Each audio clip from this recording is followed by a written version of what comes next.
మంచిర్యాల జిల్లా బెల్లంపల్లి కాల్టెక్స్ ఏరియాలో రైల్వే మూడో లైన్ నిర్మాణ పనులను అధికారులు ప్రారంభించారు. మూడో రైల్వే ట్రాక్ నిర్మాణ పనులు చేస్తుండగా ఒక్కసారిగా రైల్వే క్వార్టర్స్ లోకి భారీగా వర్షం నీరు చేరడంతో ఇళ్లలోని నిత్యావసర సరుకులు తడిసిపోయాయి. దీంతో కాలనీ వాసులు ఆందోళన వ్యక్తం చేశారు. రైల్వే పనులు మొదలుపెట్టే సమయంలో కనీస సమాచారాన్ని కూడా ఇవ్వలేదని కాలనీ వాసులు ఫైర్ అయ్యారు. ఇళ్లలో నీరు చేరడానికి కారణమైన అధికారులపై చర్యలు తీసుకోవాలని స్థానికులు డిమాండ్ చేశారు.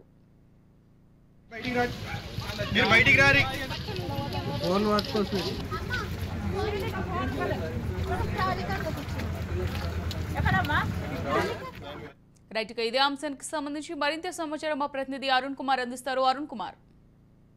అమూల్య మంచిర్యాల జిల్లా బెల్లంపల్లి కాల్టెక్స్ ఏరియాలో కూడా ఇళ్లలోకి ఒక్కసారిగా కూడా వరద నీరు చేరడం కూడా ఇళ్లలోని మొత్తం వస్తువులన్నీ కూడా తడిసిపోయి కూడా నిరాశ్రమైనటువంటి పరిస్థితి. ముఖ్యంగా కూడా అయితే బెల్లంపల్లి రైల్వే కాలనీకి సంబంధించి కూడా అక్కడ రైల్వేలో పనులకు సంబంధించి కూడా మూడో రైల్వే లైన్ పనులు జరుగుతున్నాయి. ఈ పనుల నేపథ్యంలోనే గత కొన్ని రోజుల నుంచి కూడా కురుస్తున్న వర్షాలకు కూడా అక్కడ పెద్ద భారీ కాలువ ఉంటుంది. ఆ కాలువకు కూడా కొంతమంది అధికారులు అక్కడ ఉన్నట్టు కాంట్రాక్టర్ ఆ కాలువను కూడా మూసివేయడం జరిగింది. ఈ పనులు జరుగుతున్న నేపథ్యంలోనే ఎటువంటి సమాచారం ఇవ్వకుండా ఇవాళ మధ్యాహ్నం కూడా భారీ కూడా వర్షం కురిసి ఆ నీరంతా కూడా ఒక్కసారిగా జామ్ కావడంతో కూడా ఎటువంటి సమాచారం ఇవ్వకుండా కూడా కట్టం తెంపడంతో కూడా ఒకేసారి కూడా వాటర్ అంతా కూడా ఇళ్లలో మొత్తం కూడా ఇళ్లలోకి చేరుకోవడం జరిగింది. ఒకేసారి వాటర్ రావడంతో కూడా ఇళ్లలో ఉన్నటువంటి వాళ్ళు ఒకేసారి కూడా బయటికి పరుగులు తీయడం జరిగింది. ముఖ్యంగా కూడా వస్తువులు, విలువైన వస్తువులతో పాటు నిత్యావసర సరుకులు కూడా మొత్తం కూడా తడిసిపోయి కూడా నిరాశమైనటువంటి పరిస్థితి నెలకొన్నది.